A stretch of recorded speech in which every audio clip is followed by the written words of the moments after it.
The Morning Drive podcast from Double T 97.3 is presented by Cantex Roofing and Construction. I'm Mike Hebert, owner of Cantex Roofing and Construction. Every day is game day, and we'll get it right when it comes to your roofing, construction, windows, and mirrors. Call Cantex Roofing and Construction today. Together, we are one serving you. Good morning, Drive. Good morning with Jamie Lent and Jeff McGuire. I'm Chuck Heinz. We'll have Astro Baseball tonight at 6:40. They take on the Chicago White Sox on the south side of town at 35th and Shields. They're in Chicago. That'll be at 6:40. Boston Strikes at about 7:10. Rangers and the Mets here on Double T 97.3. That's at 6:30 as well. Again, tonight they take on the Mets, who beat them last night 14-2. Those two teams will play a third game tomorrow night in Arlington. That's kind of rare. I mean, usually these interleague games, you see them playing two games, but they'll play three against the Mets. Okay. It just kind of depends. Sometimes you see two, sometimes you see three. And they're playing a night game. We'll have the College World Series on for you at 12:40 today and 1 o'clock first pitch or so. Hope you've enjoyed that. That's been fun. As I've been driving around town to kind of dial in and dial out of that as I'm doing what I'm supposed to be doing, generally speaking, for the most part. And then, so that'll continue through the rest of the week. So look forward to that. All right. So we've talked about, the controversy. Controversy may be a little bit too much of a word, but the discussion about Mike Leach not getting to 60% for the College Football Hall of Fame, and so far the College Football Hall of Fame saying we're not going to put him on the ballot because he didn't get to 60% of his wins. He met the qualifications. Coaching at least 100 games, coached in 10 years, just didn't get to 60%, even though he's at .596, okay? There's another coach, and this coach is now suing, okay? He's suing his school, former school, for vacating wins in response to an NCAA infractions case. In this particular case, it drops him, Les Miles, below the threshold for the College Football Hall of Fame qualification. He coached LSU from 2005 to 2016.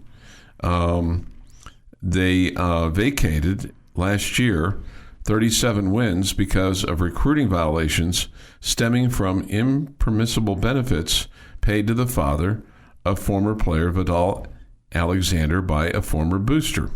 Those wins coincided with Alexander's playing career from 2012 to 2015 under Miles, and they went 37-14 in that stretch. Okay, so Miles, his dispute is that he wasn't informed that they were doing this, and his people are saying our theory is that over the course of his career, Les has made certain achievements that had a right to accept. In this instance, they triggered being on the ballot. When that was stripped of him without any notice or due process, that action effectively deprived him of the property right to be on the ballot. His attorneys and representatives say Miles was never made aware of the NCAA investigation that when he was coaching there, nor was he interviewed during that process. So, he's paying the price. Now, could there have been other violations that took place under the Les Miles regime?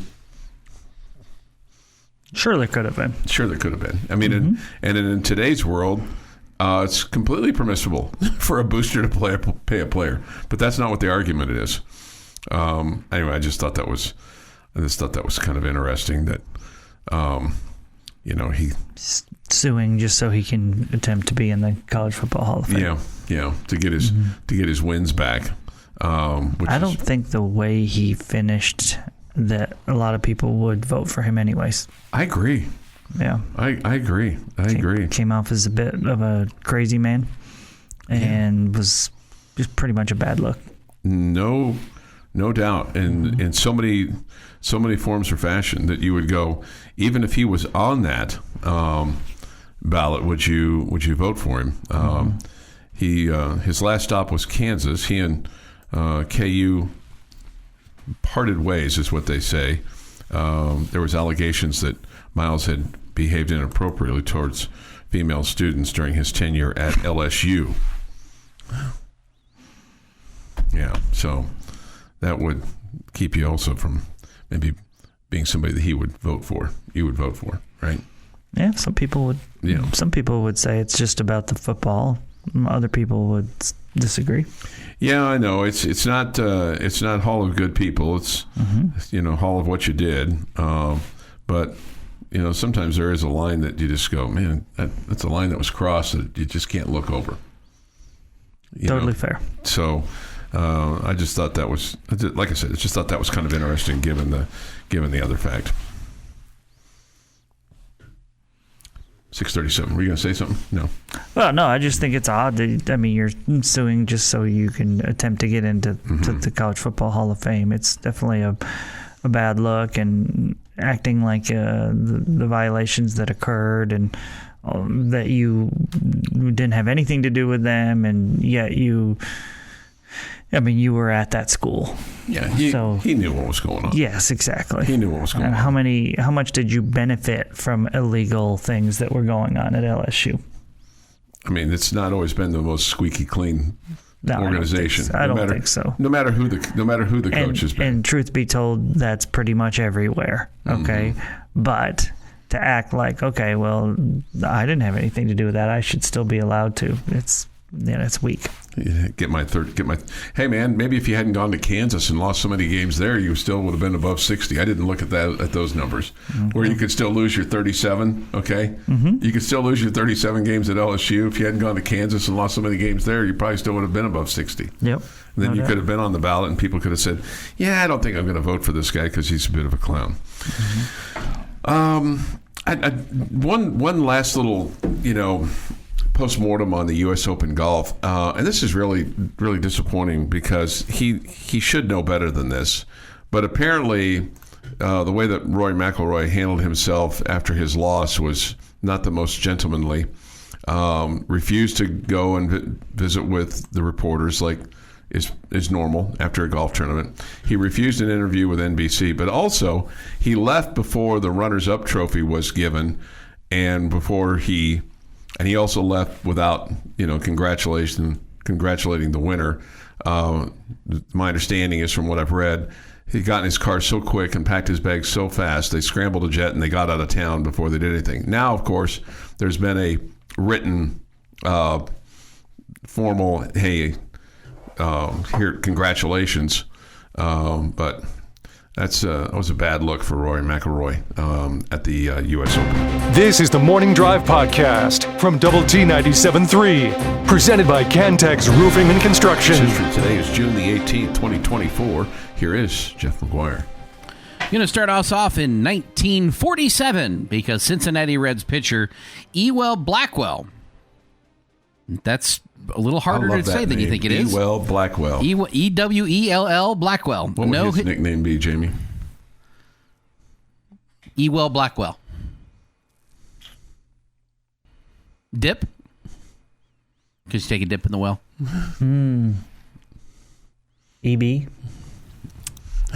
Well, he hit the Boston Braves today, 6-0 nice. At Crosley Field in Cincinnati. 1950, Cleveland Indians score an American League record 14 runs in the first inning. Wow.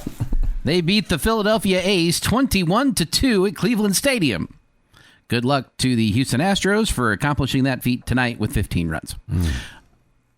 1960, U.S. Open men's golf, Cherry Hills Country Club. Arnold Palmer stages the greatest comeback in tournament history, erasing 7-stroke final round deficit to win the U.S. Open title by 2 strokes ahead of Jack Nicklaus. 1967, Houston Astros pitcher Don Wilson no-hits the Atlanta Braves 2-0 at the Astrodome in Houston. 1973, in a decision that I'm sure they'll be sued for now, the NCAA makes urine testing mandatory for all participants. You can't do that. All those guys that failed should get those years back. 1976,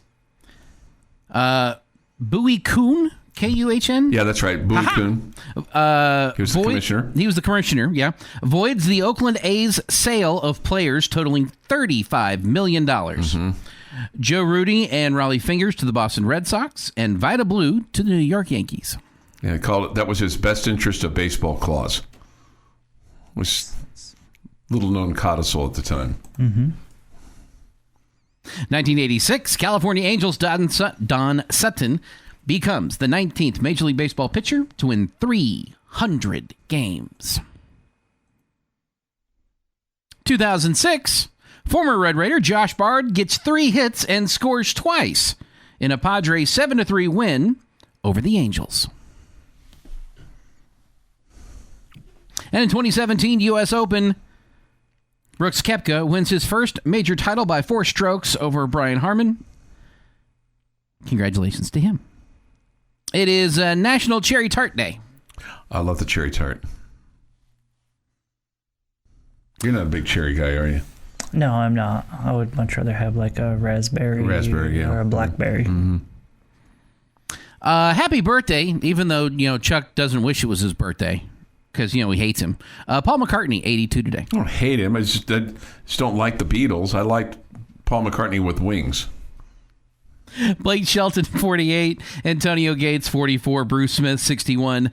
Andres Galarraga, the big cat, 63. And Sandy Alomar Jr. is 58. And on this day in 1812, that should be a hint, the day after the Senate followed the House of Representatives in voting to declare war against Great Britain, President James Madison signs the Declaration into law, and the War of 1812 begins. The American War Declaration, opposed by a sizable minority in Congress, had been called in response to the British economic blockade of France, the induction of American seamen into the British Royal Navy against their will, and the British support of Indian tribes along the Great Lakes frontier. And that is this day in sports history. Okay, so just a little follow-up about our friend Ewell Blackwell. Okay, his nickname was the Whip. The Whip for his sidearm snap delivery. He was a guy that, in addition to playing for the Reds, also played for the Yankees and the Kansas City Athletics. He won a World Series title in 1952 with the Yankees. But how about this? You talk about the no-hitter on this day in history. In 1947, they won 6-0, as Jeff said, over the Braves. His next start was June the 22nd, which is Saturday. They played the Brooklyn Dodgers. Blackwell takes a no-hitter to the 9th. So he was trying to tie the achievement of his veteran Reds teammate, Johnny Vandermeer, who 9 years earlier had gone back-to-back with consecutive no-hitters. Mm-hmm. The no-hitter was broken up by Eddie Stanky, who would briefly manage the Texas Rangers, and the Reds won that game 4-0. So how about that? So, and just reading about him, he was referred to as the best right-handed pitcher ever by Hall of Famer Ralph Kiner. Kiner and Hall of Fame catcher Roy Campanella called Blackwell the toughest pitcher they ever faced. Dodger broadcaster Vin Scully also reported that batters were generally afraid to face him. Apparently, his bizarre sidearm delivery looked like a man falling out of a tree. Okay. Anyway, so it wasn't just a flash in the pan, that Ewell Blackwell. Mm-hmm. Okay. How about that? He was the real deal. He was the real deal, right. Mm-hmm. He was the real deal. He was the real deal. So 6:51 this morning here on the Morning Drive. That is this day in sports history. Speaking of cherries, I'm certain that you didn't see this, Jamie, only because it's trivial stuff. But I thought it was pretty interesting. They found bottles of cherries at George Washington's Mount Vernon home that they had bottled up 35 glass bottles of cherries, and they were found during a renovation project at Mount Vernon. And these are cherries that had been sealed. They included gooseberries and currants. I don't know what currants are. They were buried in 5 storage pits in the mansion's cellar. They had been hidden for 250 years. 35 bottles, 29 were found intact. And so now what they're going to try to do is they're going to try to make cherry pie? Yeah, no, they make cherry pie. They were preserved. They're fragile. There's intact fruit, pits, and pulp, and so they're gonna try to take some of those stems and extract some DNA and possible germination from George Washington's cherry trees. Remember when he was a little kid? He cut one down. He cut one down and could not tell a lie and told his dad that he had chopped down the cherry tree. And there we go. How about that? The world is indeed round, Jamie. Well, what goes around comes around. Or you can be dug up in a cellar. Or it could be dug up in a cellar, right? Mm-hmm. Could be dug up in a cellar. 6:53 this morning here on the morning drive. So on this day is the day dedicated to the cherry tart. There you go. There's George Washington and his cherries from His collection of 200-year-old cherries. 250. Why in the world did they bury him? I don't know. Well, probably can help preserve them. Or I guess, yeah. And maybe Martha said, cool in the ground, all that good stuff. Martha said, "There's George, putting the cherries in the bottles again. I don't know when we'll ever use them because he's so doggone busy running this country." Seems like that would have been more Martha doing it than George. Maybe so, but maybe that was George's hobby, to put the cherries in a bottle and maybe it was save them for people that were coming through. Maybe that's what when people came through Mount Vernon, George maybe said, "Here's a bottle of cherries from our tree. If Enjoy." if only he would have just taken time to train for the U.S. swim team instead of chopping down cherry trees. Yeah. Who knows what would have happened? Right. He would maybe have needed wood teeth if he had eaten so many cherries. This is the Morning Drive Podcast from Double T 97.3, presented by Cantex Roofing and Construction. Morning Drive. Good morning with Jamie Lent and Jeff McGuire. I'm Chuck Heinz.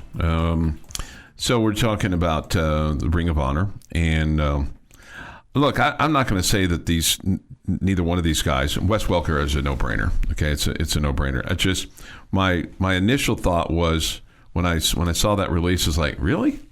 But then as I read more about Tillman and Howard, it's hard to argue against it. I guess my other thought was, how many names are going to be on that side of the press box, and does it matter? Did you want just a really small number? That's kind of what I was thinking that was going to happen. What's the number? No, what's the joy in having a really small number? Yeah, I don't know. I mean, they're great players. They're great players. Mm-hmm. Right. No, I hear what you're saying. It's to celebrate the good, the positive, right? Right. And I don't want to be negative. I didn't think that this was going to be like the Cowboy Ring of Honor, where you were going to have 20 or 30 names, but it kind of looks like that's the road you're going down. You seem disappointed by that. I am a little disappointed by that. I am a little disappointed by that. If you could tell me why anybody that's up there is not deserving. I'm not saying anybody up there currently is not deserving. Okay, well then therefore they deserve to be up there. Yeah, no, they do. They do. I just was surprised that they're doing 3. These are like the best players on their team during the best seasons in Tech football history. I know. And again, I guess just the way it was originally presented, I just didn't think you were going to have that many. Because my first trip into Jones Stadium, I remember there were 2 numbers on the old, what's now the old south end zone. There were two kind of framed deals, one on the southwest corner and one on the southeast corner, and one was 44 for Donnie Anderson and one was 55 for E.J. Holub, 2 of the most, at that point in time, this is 30 years ago, celebrated players in your program. And so those 2 numbers were retired, essentially 44 and 55. I don't think anybody's worn 44 and 55 since those 2 players had played, and maybe somebody did in the early portions of the 70s or the 80s. But I just thought that was going to be a really, really, really, really small group. And if it's going to be 20 or 30 names, that's so be it. I just was surprised when 3 were announced yesterday.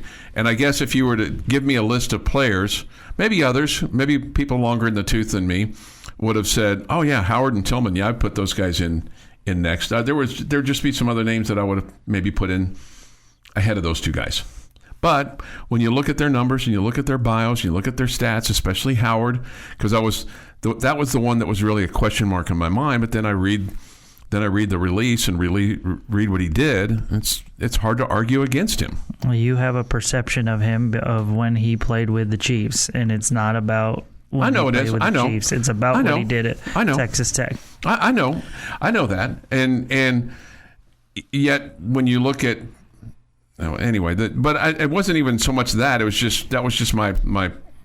I had a perception. Sure, I mean we get perceived things because of our experiences and our things. Sure, but you're allowed to look at the numbers that are there. Right. Yeah, and I said, if you'd told me that they were going to put 3 names up there, I don't think I would have put Howard and Tillman with Wes. I probably would have picked some other guys.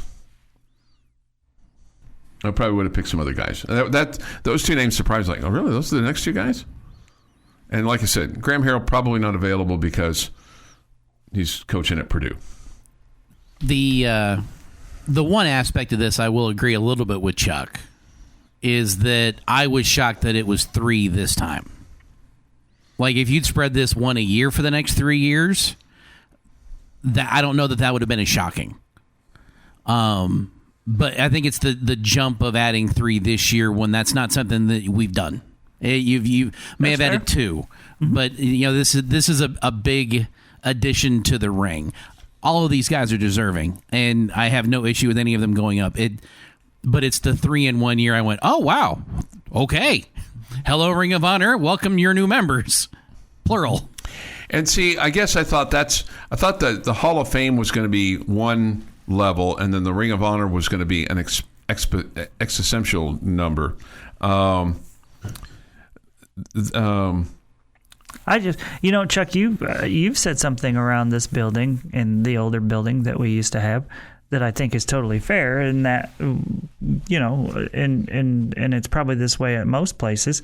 When something goes wrong, we're quick to tell everybody who did something wrong and quick to point out our failures, and nobody celebrates their successes. Mm-hmm. Okay. And I mean, in this situation, man, I'm err on the side of celebrate. Okay, that's fair. I mean, trying to overanalyze whether a guy deserved to be in it. Clearly, I mean, we're talking. Clearly, he was a great player for us, or he wouldn't be in the conversation. Okay, clearly, right? We're talking first team All-American. We're talking greatest teams in the history of the school. No doubt. Celebrate those guys. I mean, what's and so I mean, do you think there are other? You think there are other players that are like, man, this is nothing now. I mean, Wes Welker's on the same list with me. I've accomplished. I mean, nobody's questioning that. Nobody's feeling like it's lesser because Thomas Howard or Andre Tillman is on there. Nobody's feeling that way. Those guys were, some of the greats. I don't know. I didn't know anything about those guys until I came here. I heard those names, whatever. And, I just, when Texas Tech says, hey, we're honoring these 3 guys, then I do the research and I find out their numbers and I'm like, yeah, okay, I get it. I wasn't here. I mean, I wasn't alive for some of it. But you see the numbers and you're like, yeah, and you see what teams they were on. Err on the side of being positive. Choose joy. Celebrate great players rather than, I don't know if he's quite good enough or not. I'm just having an out loud conversation with you like I've had with some others. And I just, again, my initial thought was that this was going to be a very, very, very small group. And it's and it looks like it's gonna be a larger group. And if that's the way it is, then that's the way it is. When you say I'm not trying to rain on the parade. no. When But you say don't sound, well, that's the way it is. That's the way it is. I'm not going to be happy about it. Well, but I don't know if I'm unhappy about it. I don't know if I'm happy about it. What would be the ideal number? I don't know. Well, that doesn't help your argument. Yeah, I know. I don't know. I just, like I said, if it's going to be a Ring of Honor like what you see at Cowboy Stadium, then I get it. I understand that. And there's nobody so on 30's too many. So there's below 30. nobody on that list that I would take down. Okay, there's nobody on that list that I would take down. Who votes on this? Who makes the decision? There's a committee that then presents it to Kirby. Yeah. Are we angry that we didn't get on the committee? No, 100%. No, that's not. I'm angry I'm not on the committee. Okay. That would be a cool committee to be on. All right, It would be, no doubt. couple things here on the chat line. Are you kidding? Get to talk to those guys about these great players and learn stuff? That'd be awesome. Yeah, that would be fun. A couple things. There could also be an argument that the Mahomes' work at Texas Tech wasn't worthy, and we put him in based on his NFL success, age, ability to give us. We get a Chuck shut up. I had a Thomas Howard number 52 jersey in 1975 when I was 11. That's pretty cool. Thought it was the coolest thing ever at the time. Sure. Mm-hmm. There's a big difference between retired numbers and a Ring of Honor. 30 names out of hundreds is a small room, Chuck. Quit throwing water on this great honor for these former Red Raiders. Some guy from Kansas telling us Red Raiders who should be on our Ring of Honor. I have not said that. I think it is fine, Chuck, but I understand you want it exclusive because it means something that way. Too many could dilute how amazing these players are. Yes, recency bias is a real thing, Chuck. They have more facade to fill now, Chuck. That's true. Well, I don't know. I just thought it would be space. I just thought it would be an interesting discussion. So, Your daily dose of sports and fun. This is the Morning Drive Podcast from Double T 97.3, presented by Cantex Roofing and Construction. Jamie's question of the day on Double T 97.3 is brought to you by Connecticut of West Texas. All right, gentlemen, we're sticking with Red Raider football today. okay. This is a three-parter. Okay? Three-parter. Question number one. I should write these down so I can answer all the questions. Question number one. One, okay. Will Texas Tech have a 2-game losing streak this year? Mm-hmm. Question number two. If so, which one do you think is most likely? Okay. And question number three, which is my favorite one, which would you hate for it to be? Which games would you hate for it to be a 2-game losing streak? All right.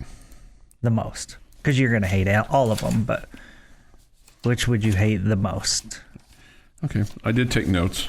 I just want you to know I'm a copious note taker.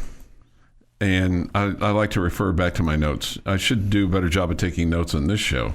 But generally speaking, I do take notes throughout the day, write things down so that I can refer back to them at a later date of something that maybe somebody told me or I told somebody, just so I'm on the same page as people.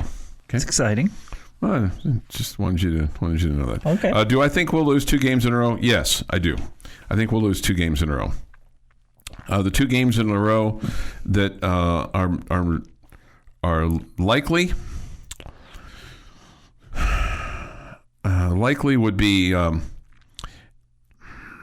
TCU, at Iowa State, October 26th and November 2nd. Who would I hate to lose 2 in a row to? At Oklahoma State and at home against West Virginia, or at home against Colorado and at Oklahoma State. Liar. You're lying. The 2 you would hate would be North Texas, Arizona State. Because it was North Texas. Well, but I mean, I think your answer would be.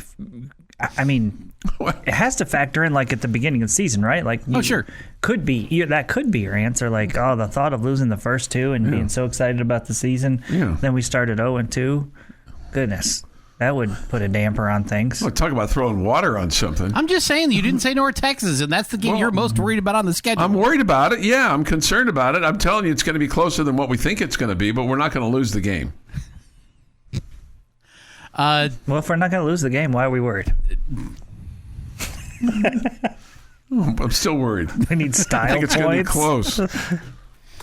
I'm going to go 2-game losing streak, Oklahoma State, West Virginia.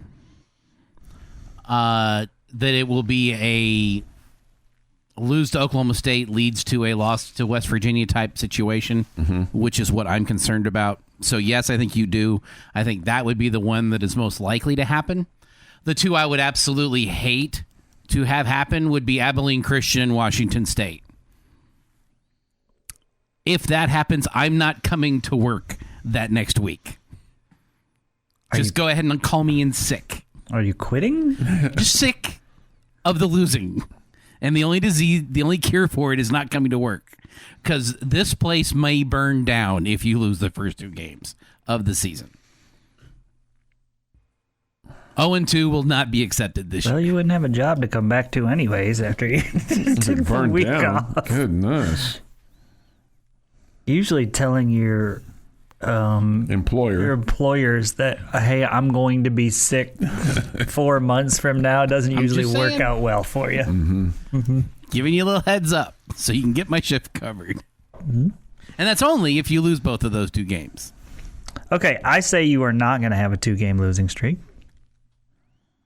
I agree with Chuck and think the most likely would be at TCU, at Iowa State, back-to-back weeks, the 26th of October and November 2nd.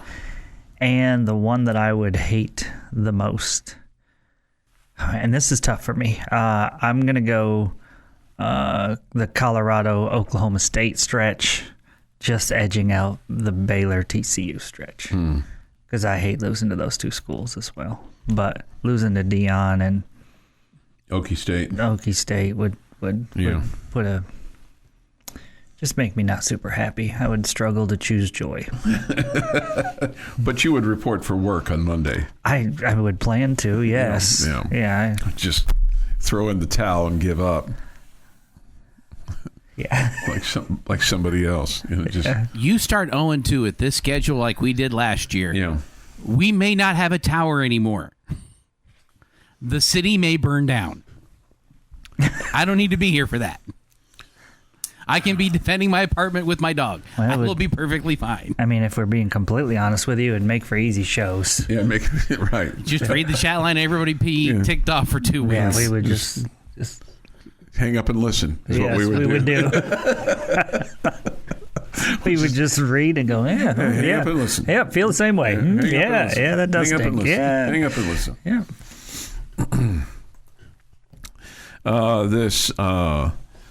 I'm with Jeff. They misspelled your name. It's Jeff. The other Jeff is I'm just glad they're thinking of me. Jeff. Geoo. I don't even know if that's correct. Geoff. Is that right for the other Jeff? Geoff. Yeah. Geoff. Geoff. Okay. If we lose 2, I won't be going to work because I'll also be sick. So another employer that'll be looking for help right there. Somebody says this, really, Chuck, TCU and Iowa State? That's 2 easy wins, Chuck. Have some faith. Okay. Oh, man, I don't think those are easy. Yeah, I don't either. Well, they're both losable. I don't think you'll lose them both, though. Man, I hope not. Oh, and I hope you finish strong because, finishing strong, I think is, man, if you could win those. To me, I would right now take an 8-4 season, and you may disagree with me on this. I would take an 8-4 season if we finish with wins over Colorado, Oklahoma State, and West Virginia.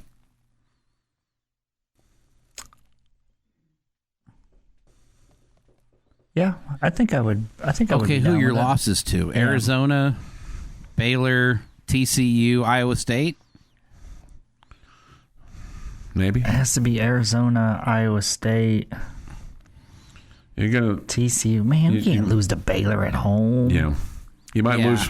I'm not taking that 8-4. What if it was Washington State on the road, and not Baylor at home? Because that was my thought. Was you might lose. I could take. You might lose that game. Yeah. 8:40 this morning. Excuse me, 7:40 this morning here on the morning drive. Thoughts, comments. Yates Flooring Center chat line. Continue to take your reaction off the Double T 97.3 mobile app presented by Happy State Bank. The Morning Drive podcast from Double T 97.3 is presented by Cantex Roofing and Construction. With Jamie Lent and Jeff McGuire, I'm Chuck Heinz. It's great to have you with us today on Lubbock Sports Station, Double T 97.3 and Double T 97.3.com. We come to you from the First United Bank studio and look forward to hearing from you on the Yates Flooring Center chat line. Go to Double T973.com for that or the mobile app. Visual Edge IT hotline is open too at 806-771-0973. This from the Yates Flooring Center chat line. Like many other Red Raiders my age, I was fortunate enough to personally see every guy on that Ring of Honor play other than E.J. Holub and Elmer Tarbox. Every one of them was well-deserving. Congrats to each. That from Washed Up Guy. Well, here's pretty cool. Yeah, here's my take on this. And maybe this is where I'm coming from. Is that when the Ring of Honor was first presented to us with the idea back in 2012, the impression, and look, things are allowed to change. You're allowed to change whether it's criteria or how you select or philosophy and in terms of because of how well it was received. But my impression when it was originally presented was that there was not going to be an inordinate amount of names on the side of the press box. If they hadn't said that, I wouldn't have this perception in my mind that it was only going to be a handful, like literally handful. I mean, we're now into up to 12. And if it's going to be 20 or if it's going to be 30, that's fine. It's just the original premise in my mind was it was going to be a very, very small room. And that's really where I'm coming from. Not that anybody's undeserving or anything along those lines. It's just I thought it was going to be a really small room. Is that fair? Is that a fair perception for me to have? I don't. That's fine. Mm-hmm. I am fine with you having a perception of something, but I'm just gonna. I'm a body language guy, and you can read people differently than what the words are coming out of their mouth at times. And when I hear you like, well, I just thought it was going to be different, you sound very disappointed. And your take on this seems like you are saying these people don't belong. No, I don't. I'm not saying they don't belong. I'm just saying I just thought it was going to be a smaller room than that. I just thought it was going to. Now, so we were going to put 5 names up there and then just be done. Well, I don't know. And just be done. And maybe it's what Jeff. Like, ooh, let's celebrate and maybe those. Patrick Mahomes wouldn't have been in that group. Yeah. Right? Yeah. And then just be done. Like, hey, we're done celebrating. Look, I am certainly not on the committee, and there's many reasons for that. All right. If we stopped at 5, Crabtree wouldn't have been in. Yeah, we've played 100 years of football. I know. We haven't had. You don't think 11 guys during that time have been worthy? I know. Somebody makes that comment too. 11 out of 100 is still a pretty small room. It is. It's a pretty small room. It is. And plus, there's like 100 guys on each year's football team. And I'll say this. Are we going to add a bunch more with the way that college football is now, or with the transfer portal? Well, or are we going to have guys that are here for 3 or 4 years that we all love? Are we going to have those kind of guys again? Let's celebrate the guys that came here to go to Texas Tech and play for Texas Tech and weren't getting paid hundreds of thousands of dollars, to help build the program to what it is today. Let's celebrate those guys and not lean on the side of, I don't know if they're worthy or not. It feels like it's watered down now.